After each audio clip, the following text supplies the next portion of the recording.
এক মাসের মধ্যে শুধুমাত্র ভিজিবিলি দেখার মধ্যে দেখেছি আমরা যে এই আমার পেছনে যে সালমান শাহর বাসভবন ছিল, থানার ওসি সাহেব সহ আরো পুলিশ প্রশাসনের লোকজন এসেছিল, কিন্তু তারপর থেকে আমরা তেমন ভিজিবল কিছু দেখতে পাচ্ছি না। শুধুমাত্র ভিজিবিলি দেখার মধ্যে আরেকটা দেখা গেছে ইমিগ্রেশনের থেকে আটকে দেওয়া হয়েছে, বাংলাদেশে যারা আসামিরা রয়েছেন তারা যদি দেশের বাইরে যেতে না পারে। কিন্তু এই পর্যন্ত আমরা তেমন কোনো আশার আলো দেখতে পাচ্ছি না। পুরো ঢাকা সিটির প্রত্যেকটা পয়েন্টে পয়েন্টে এই সালমান শাহর বাসভবন থেকে আমরা শুরু করলাম এবং এটা আমরা এখান থেকে সরে যেয়ে আস্তে আস্তে পুরো ঢাকা শহরে আমরা এই বিভিন্ন পয়েন্টে পোস্টারিংগুলি করব। যেভাবে চলমান রয়েছিল আসলে কি সেভাবে কি আর ঢিলেঢালা হয়ে যাচ্ছে কিনা? হ্যাঁ, এখন তাই মনে হচ্ছে। এখন যত দিন যাচ্ছে ততই তো ঢিলেঢালা হচ্ছে। কারণ হচ্ছে দেখেন, আপনার গত 20 তারিখে মধ্যরাতে, ধরেন 21 তারিখে যে মামলাটা হলো, তারপর থেকে আজকে হচ্ছে আরেক 19 তারিখ, অলমোস্ট এক মাস হয়ে গেছে। এক মাসের মধ্যে শুধুমাত্র ভিজিবিলি দেখার মধ্যে দেখেছি আমরা যে এই আমার পেছনে যে সালমান শাহর বাসভবন ছিল ইস্কাটন প্লাজা, সেখানে আপনার তারা শুধু মামলার প্রথম দিনই এসেছিল, তারপর একদিন থানার ওসি সাহেব সহ আরও পুলিশ প্রশাসনের লোকজন এসেছিল, কিন্তু তারপর থেকে আমরা তেমন ভিজিবল কিছু দেখতে পাচ্ছি না। এর মধ্যে শুধুমাত্র ভিজিবিলি দেখার মধ্যে আরেকটা দেখা গেছে ইমিগ্রেশনের থেকে আটকে দেওয়া হয়েছে, যাতে তারা এই বাংলাদেশে যারা আসামিরা রয়েছেন তারা যদি দেশের বাইরে যেতে না পারে। এছাড়া আসলে আমরাও বিভিন্ন সময় থানার সাথে যোগাযোগ করতেছি, কথাবার্তা বলতেছি, কিন্তু এই পর্যন্ত আমরা তেমন কোনো আশার আলো দেখতে পাচ্ছি না।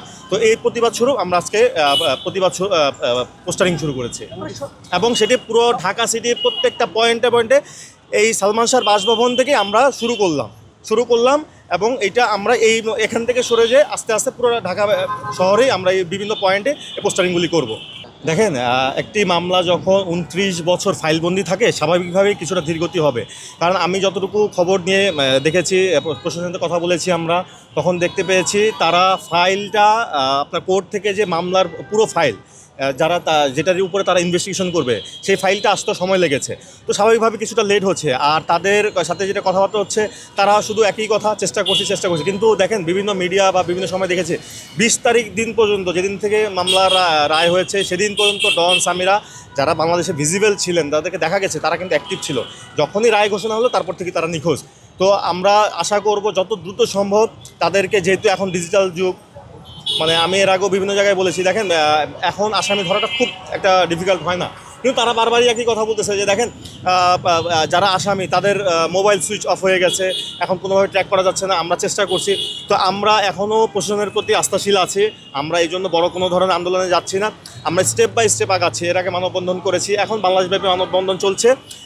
আরেকটি মানে কার্যক্রম হিসেবে পোস্টারিং করলাম, তারপরে আমরা গণস্বাক্ষর কর্মসূচিতে যাচ্ছি।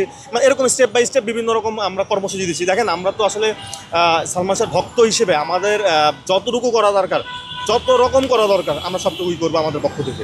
দেখেন, আমরা এটা আমাদের গণমাধ্যমের মাধ্যমে দেখতে পেয়েছি যে ওনার যে বর্তমান হাজব্যান্ড, উনি হাইকোর্টে গিয়েছিলেন একটি আগাম জামিনের জন্য, কিন্তু আমরা যতটুকু খোঁজখবর নিয়ে জানতে পেরেছি যে ওনারা এখন পর্যন্ত কোনো আগাম জামিন পাননি বিধায়ী ওনারা কিন্তু পলাতক এই মুহূর্তে, এতটুকুই বলতে পারি না। সেটা দেখেন, যেদিন মামলা রুজু হয়েছে, মামলা যখন এজাহার দায়ের করা হয়েছে, তার 1 থেকে 2 দিন পরেই আমরা তার ফেসবুক স্ট্যাটাসের মাধ্যমে জানতে পেরেছি যে উনি বাসাতেই আছেন, এবং উনি যেখানে একজন মানুষ ডিক্লেয়ার দেন যে আমি বাসাতেই আছি, আমি 2-1 দিনের মধ্যে আপনার মামলার থানায় যে আত্মসমর্পণ করব, তো সেই 2-1 দিন পার হতে হতে অলমোস্ট কিন্তু 1 মাস পার হয়ে গেছে।